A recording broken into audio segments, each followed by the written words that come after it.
Of the Passion of our Lord for this year from the Gospel of Matthew. We do that for a very particular reason, because we're starting Holy Week with the proclamation of the gift that Jesus Christ gives us in His Passion, in His death. And then we will end Holy Week, we'll go into the end of Holy Week on Good Friday with our Tenebrae service, which we will hear the story of our Lord's Passion and death through the Gospel of John. And then, of course, we get to Easter. But you can't get to how great the resurrection is until you hear and go through and remember what our Lord did to save us on the cross, giving His life to save us. So with that, today our sermon is the Gospel. We let the story speak for itself. The Holy Gospel according to St. Matthew, the 26th and 27th chapter. Glory to you, O Lord. When Jesus had finished saying all these things, He said to His disciples, "You know that after 2 days the Passover is coming, and the Son of Man will be handed over to be crucified." Then the chief priests and the elders of the people gathered in the palace of the high priest, who was called Caiaphas, and they conspired to arrest Jesus by stealth and kill Him.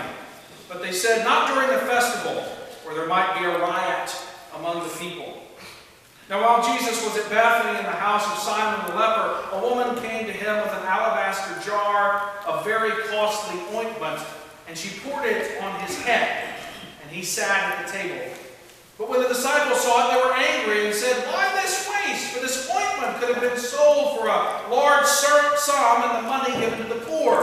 But Jesus, aware of this, said to them, "Why do you trouble the woman? She has performed a good service for me, for you always have the poor with you, but you will not always have me. By pouring this ointment on my body, she has prepared me for burial. Truly I tell you, wherever this good news is proclaimed in the whole world, what she has done will be told in remembrance of her." Then one of the 12, who was called Judas Iscariot, went to the chief priest and said, "What will you give me if I betray him to you?"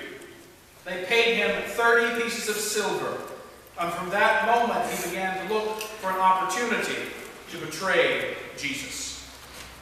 On the first day of unleavened bread, the disciples came to Jesus saying, "Where do you want us to make the preparations for you to eat the Passover?" He said, "Go into the city to a certain man and say to him, 'The teacher says, my time is near. I will keep the Passover at your house with my disciples.'" So the disciples did as Jesus had directed them, and they prepared the Passover meal. When it was evening, He took His place with the 12, and while they were eating, He said, "Truly I tell you, one of you will betray me." And they became greatly distressed, and began to say to Him one after another, "Surely not I, Lord." He answered, "The one who has dipped his hand into the bowl with me will betray me. The Son of Man goes as it is written of Him, but woe to that one by whom the Son of Man is betrayed. It would have been better for that one not to have been born." Judas, who betrayed Him, said, "Surely not I, Rabbi." Jesus replied, "You have said so." While they were eating, Jesus took a loaf of bread, and after blessing it, He broke it, gave it to His disciples, and said, "Take, eat, this is my body." Then He took the cup, and after giving thanks, He gave it to them, saying, "Drink from it, all of you, for this is my blood of the covenant, which is poured out for many for the forgiveness of sins. I tell you, I will never again drink of this fruit of the vine until that day when I drink it new with you in my Father's kingdom." When they had sung the hymn, they went out to the Mount of Olives. Then Jesus said to them, "You will all become deserters because of me this night, for it is written, 'I will strike the shepherd, and the sheep of the flock will be scattered.' But after I am raised up, I will go ahead of you to Galilee." Peter said to Him, "Though all become deserters because of you, I will never desert you." And Jesus said to Peter, "Truly, I tell you, this very night, before the cock crows, you will deny me 3 times." Peter said to Him, "Even though I must die with you, I will not deny you." And so said all the disciples. Then Jesus went with them to a place called Gethsemane, And he said to his disciples, "Sit here while I go over there and pray." And he took with him Peter and the two sons of Zebedee, and began to be grieved and agitated. Then he said to them, "I am deeply grieved, even to death. Remain here and stay awake with me." And going a little farther, he threw himself on the ground and prayed, "My Father, if it is possible, let this cup pass from me. Yet not what I want, but what you want." Then he came to the disciples and found them sleeping. And he said to Peter, "So could you not stay awake with me 1 hour? Stay awake and pray that you may not come to the time of trial. The spirit indeed is willing, but the flesh is weak."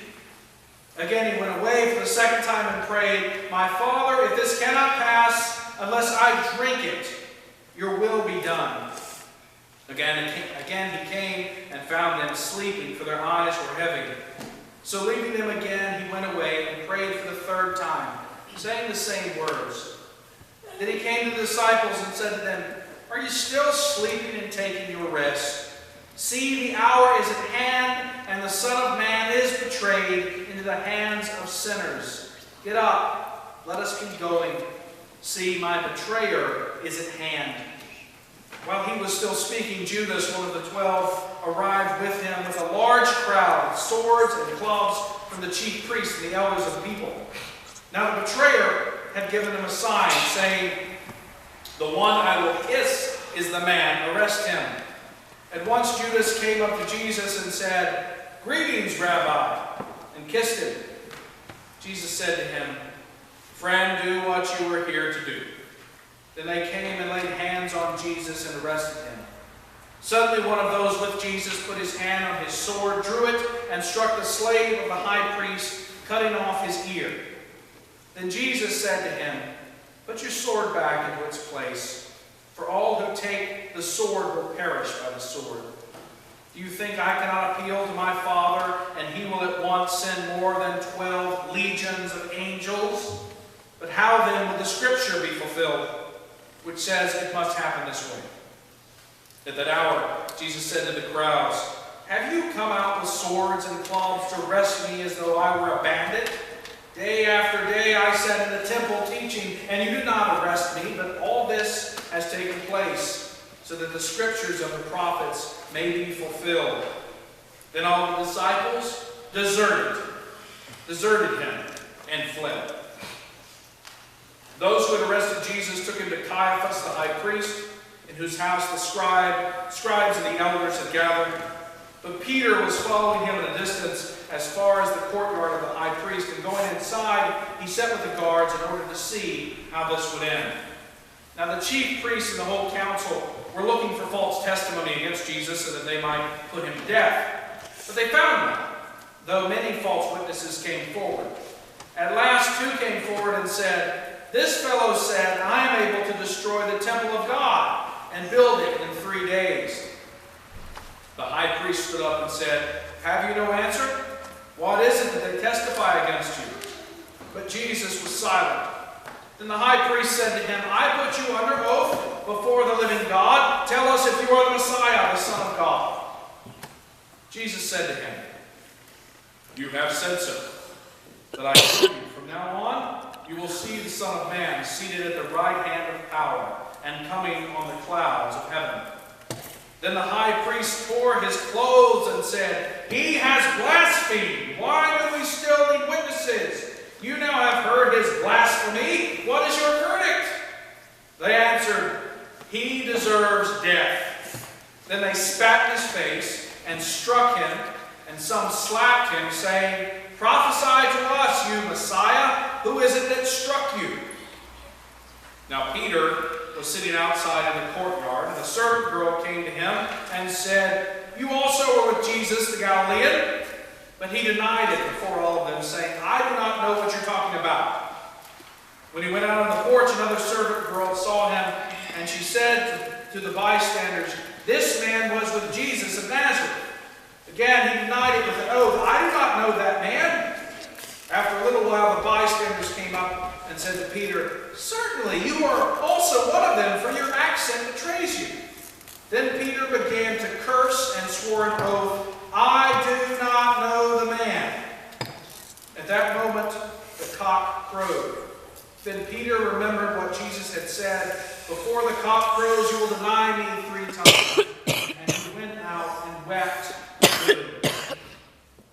When morning came, all the chief priests and the elders of the people conferred together against Jesus in order to bring about his death. They bound him, led him away, and handed him over to Pilate, the governor.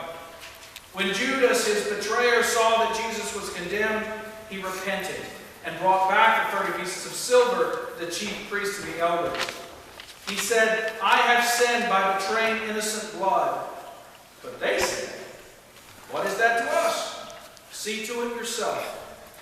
Throwing down the pieces of silver in the temple, he departed and went and hanged himself.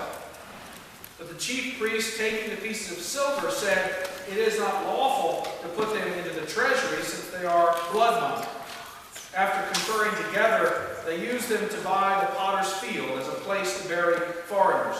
For this reason, that field has been called Field of Blood to this day. That then was fulfilled what had been spoken through the prophet Jeremiah. And they took the 30 pieces of silver, the price of the one on whom the price had been set, on whom some of the people of Israel had set a price. And they gave them for the potter's field, as the Lord commanded him. Now Jesus stood before the governor, and the governor asked him, "Are you the king of the Jews?" And Jesus said, "You say so." But when he was accused by the chief priests and the elders, he did not answer. And Pilate said to him, "Do you not hear how many accusations they make against you?" But Jesus gave him no answer, not to even a single charge, so that the governor was greatly amazed. Now at the festival, the governor was accustomed to release a prisoner for the crowd, anyone whom they wanted. At the time, they had a notorious prisoner called Barabbas. So after they had gathered, Pilate said to them, "Who do you want me to release for you? Jesus Barabbas, or Jesus who is called the Messiah?" For he realized that it was out of jealousy that they had handed him over. While he was sitting on his judgment seat, his wife sent word to him, saying, "Have nothing to do with that innocent man, for today I have suffered a great deal because of a dream about him." Now the chief priests and the elders persuaded the crowd to ask for Barabbas and to have Jesus killed. The governor again said to them, "Which of the two do you want me to release for you?" And they said, "Barabbas." Pilate said to them, "Then what should I do with Jesus, who is called the Messiah?" All of them said, "Let him be crucified." Then he asked, "Why? What evil has he done?"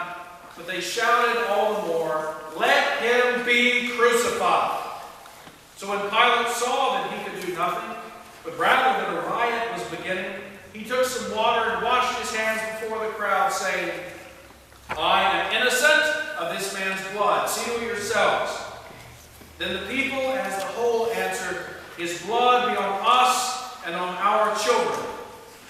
So Pilate released Barabbas for them, and after flogging Jesus, he handed him over to be crucified. Then the soldiers of the governor took Jesus into the governor's headquarters, and they gathered the whole cohort around him. They stripped him and put a scarlet robe on him, and after twisting some thorns into a crown, they put it on his head. They put a reed in his right hand and knelt before him and mocked him, saying, "Hail, King of the Jews!" They spat on him. They took the reed and struck him on the head. After mocking him, they stripped him of the robe and put his own clothes on him. And they led him away to crucify him. As they went out, they came upon a man from Cyrene named Simon. They compelled this man to carry his cross. And when they came to a place called Golgotha, which means place of the skull, they offered him wine to drink mixed with gall. But when he tasted it, he would not drink it. And when they had crucified him, they divided his clothes among themselves by casting lots. Then they sat down there and kept watch over him. Over his head they put the charge against him, which read, "This is Jesus, the King of the Jews." Then 2 bandits were crucified with him, one on his right and one on his left. And those who passed by derided him, shaking their heads and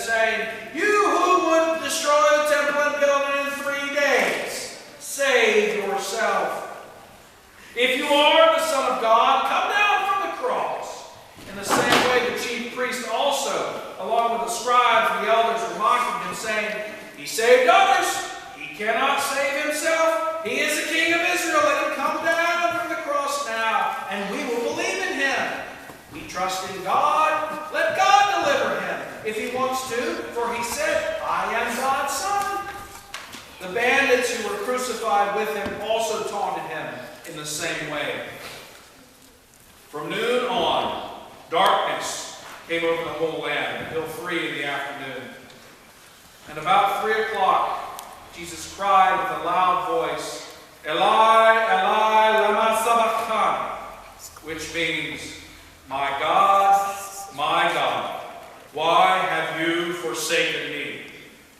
When some of the bystanders heard it, they said, "This man is calling for Elijah." At once one of them ran and got a sponge filled with sour wine, put it on a stick, and gave it to him to drink. But the others said, "Wait, let us see whether Elijah will come and save him." Then Jesus cried again with a loud voice and breathed his last.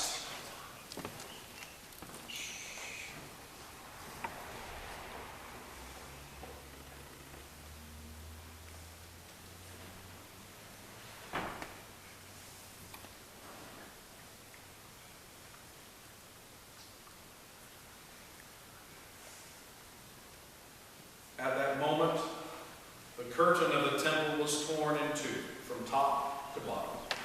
The earth shook. The rocks were split. The tombs also were opened, and many bodies of the saints who had fallen asleep were raised.